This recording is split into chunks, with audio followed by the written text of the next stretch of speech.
बिस्मिल्लाहिर्रहमानिर्रहीम अस्सलाम वालेकुम डियर व्यूअर्स, मैं इस छोटे से व्लॉग में आपको तारुफ देने जा रहा हूँ यूके के एक इदारे advance H E for the higher education, advance HE, और उस इदारे की जानिब से जारी करदा 4 तरह की फेलोशिप्स के बारे में। तो यूके में एक इदारा है एडवांस HE के नाम से। बेसिकली ये एक पब्लिक लिमिटेड कंपनी है। आप यूँ समझ लें कि ये जिस तरह हमारे पाकिस्तान में हायर एजुकेशन कमीशन का कोई क्वालिटी इन्हांसमेंट का या क्वालिटी एश्योरेंस का कोई डिपार्टमेंट हो, इस तर्ज का ये एक इदारा है जिसका पर्पज़ हायर एजुकेशन में टीचिंग के हवाले से कुछ एक्टिविटीज़ और एक कंबाइंड फोरम प्रोवाइड करना है।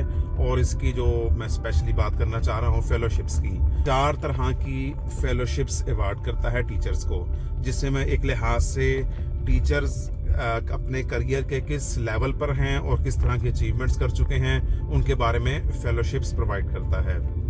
तो सबसे पहले इन्होंने ये है, ऐसा है कि एडवांस HE, एक और एसोसिएशन आप कह लें गिल्ड HE, गिल्ड यूके, और तीसरी है यूनिवर्सिटीज़ यूके। इन 3 इदारों के ऑर्गेनाइजेशंस के कंसोर्शियम से इन्होंने एक डॉक्यूमेंट डेवलप किया हुआ है जो कि इन तीनों इदारों का कॉपीराइटेड है। That is called professional standards framework, PSF, for the professional practices in higher education. के PSF 2023 इनका लेटेस्ट वर्जन है। इससे पहले वाला वर्जन था UK PSF 2011। अब इस वर्जन में वो एक्सप्लेन करते हैं कि जो एक यूनिवर्सिटी टीचर है उसके वर्क की 3 डायमेंशंस हैं। एक डायमेंशन है कि जो उसकी मेन एरियाज ऑफ एक्टिविटीज हैं जो कि टीचर ने परफॉर्म करनी होती हैं, लेकिन साथ के साथ जो दूसरी डायमेंशन है वो ये है कोर नॉलेज, यानी कि इस काम को करने के लिए उसके पास किस लेवल का नॉलेज होना चाहिए और वो बाकी दुनिया से किस तरह कंपेयर करता है या किस तरह इम्प्रूव करता है, वो सारी चीज़ें। तो वो 6 पॉइंट्स उसके हैं। उनको आप कह लीजिए K1 से लेकर K6, और जो पहले गुजरे हैं वो A1 से लेकर A5 5 पॉइंट्स हैं एरियाज ऑफ एक्टिविटी के। 5 एरियाज ऑफ एक्टिविटी हो गए एक डायमेंशन में। दूसरी डायमेंशन में K1 से K6 6 पॉइंट्स कोर नॉलेज के हो गए। और तीसरे में है प्रोफेशनल वैल्यूज, वो 4 या 5 हैं, V1 से V4 कर कह लीजिए। तो इस तरह से वो पॉइंट्स हो गए। तो अब वो इनकी डेफिनेशंस देते हैं डिटेल में किस डॉक्यूमेंट में, UK PSF 2023। तो ये डॉक्यूमेंट पढ़ के इसकी डिटेल्स देखी जा सकती हैं, लेकिन डॉक्यूमेंट पढ़ना मतलब फर्स्ट लुक में सारी चीज़ें फौरी क्लियर हो जाना शायद ही टाइम टेकिंग होगा। बहरहाल उनके डॉक्यूमेंट्स उनकी वेबसाइट पे मौजूद हैं, UK PSF 2023। अच्छा, अब इसके तनाजुर में इन्होंने 4 डिस्क्रिप्टर्स बनाए हुए हैं, प्रेस्क्रिप्शंस कह लें आप, उनको नाम देते हैं वो डिस्क्रिप्टर का, D1, D2, D3, D4। जो D1 सेटिस्फाई कर जाएगा अप्लाई करेगा और उसमें अपनी डिटेल्स देगा। UK PSF 2023 कॉन्टेक्स्ट में 5 सवाल होंगे, A1, A2, A3, A4, A5। इन 5 सवालों के आंसर्स देने हैं और इन्हीं आंसर्स के दौरान में K1 से लेकर K6 और V1 से लेकर V4 ये भी सेटिस्फाई करवाने के आपने इन एरियाज में कैसे काम किया। तो ये जो आप फॉर्म फिल करेंगे, सबमिट करेंगे, तो अगर ये डिस्क्रिप्टर 1 के अगेंस्ट आप सबमिट कर रहे हैं, you will be associate fellow of HEA। और अगर आप डिस्क्रिप्टर 2 के अगेंस्ट अपनी एप्लीकेशन सबमिट करते हैं तो आपको मिलेगी फेलोशिप, कौन सी वाली, फेलोशिप HEA। पहली है AFHE है, दूसरी है FHEA। इसी तरह से जो नेक्स्ट लेवल है वो है सीनियर फेलोशिप का।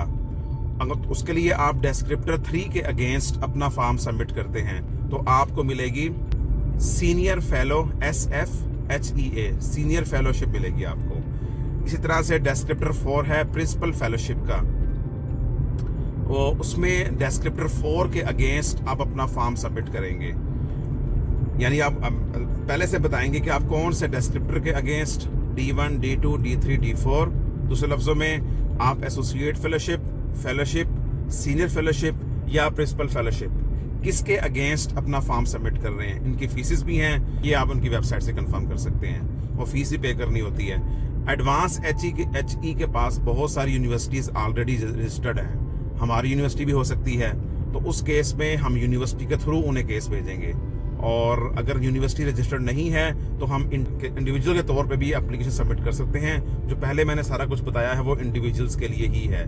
तो लास्ट ईयर 2022 में HEC के एक प्रोजेक्ट के अंडर उन्होंने एक स्कीम लॉन्च की कि पाकिस्तान भर से मेरा ख्याल है कि 30-40 जो हैं वो टीचर्स इनवाइट किए गए और उन्हें ट्रेनिंग दी गई कि आपने कैसे फॉर्म फिल करना है और इस फॉर्म में बेसिकली है क्या, और उसके बाद उन्हें एसोसिएट फेलोशिप पर अप्लाई करवाया गया।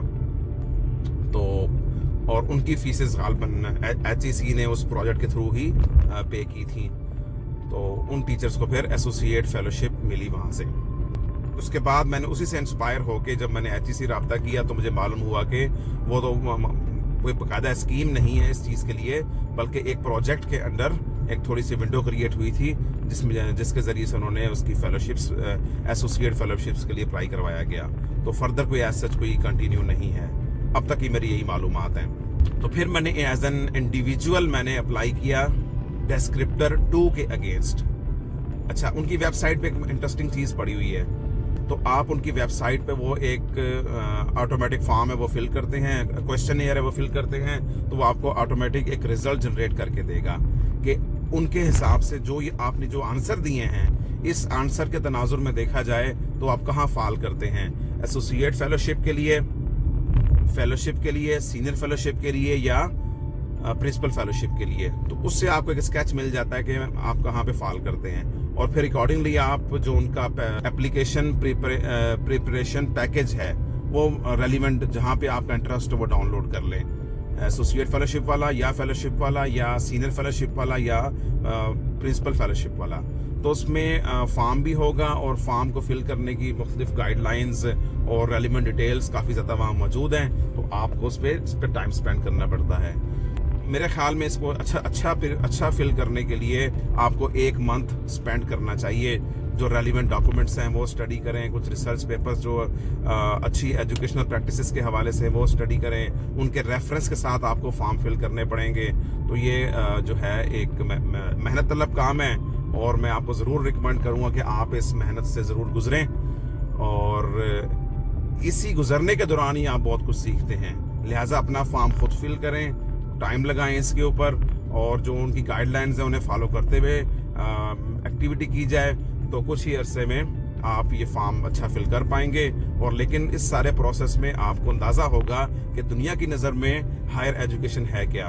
इस पर मेरी एक और वीडियो भी है, आप चाहें तो वो भी इस पर देख सकते हैं, जिसमें यूनिवर्सिटी टीचर्स की रिस्पॉन्सिबिलिटीज़ टीचिंग के हवाले से क्या हैं उस पर बात की गई है। अच्छा, एक और अहम पॉइंट के जो यूके की यूनिवर्सिटीज़ हैं वो अक्सर यूनिवर्सिटीज़ एडवांस HE के साथ रजिस्टर्ड हैं, और उनकी फर्दर बहुत सी यूनिवर्सिटी की डिमांड ये होती है कि जब वो उनके पास एप्लीकेंट्स आएँ, not only in the UK but also in many other universities around the world, वो डिमांड करती हैं, पूछती हैं बाकायदा कि क्या आपने फेलोशिप ली हुई है।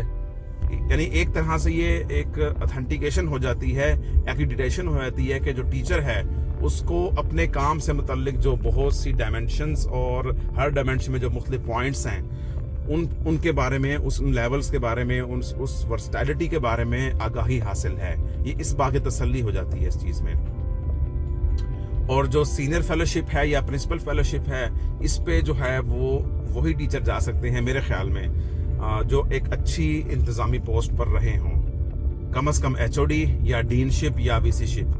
और प्रिंसिपल फेलोशिप के लिए तो मेरा ख्याल है कि VC-शिप के लेवल का पर्सन ही ज़रूरी है या डीन। इससे नीचे जो है वो प्रिंसिपल फेलोशिप मिलना मेरा ख्याल है काफ़ी मुश्किल होगा, क्योंकि एक्चुअली वो जो रिस्पॉन्सिबिलिटीज़ हैं उसके हवाले से क्वेश्चन जो आते हैं कि वो इन चीज़ों को एज एन इन्फ्लुएंसर कैसे उसको एड्रेस किया। तो वो जो जिस लेवल का इन्फ्लुएंस डिमांड किया जाता है वो एक अच्छी एडमिनिस्ट्रेटिव पोस्ट के बगैर मुमकिन ही नहीं है।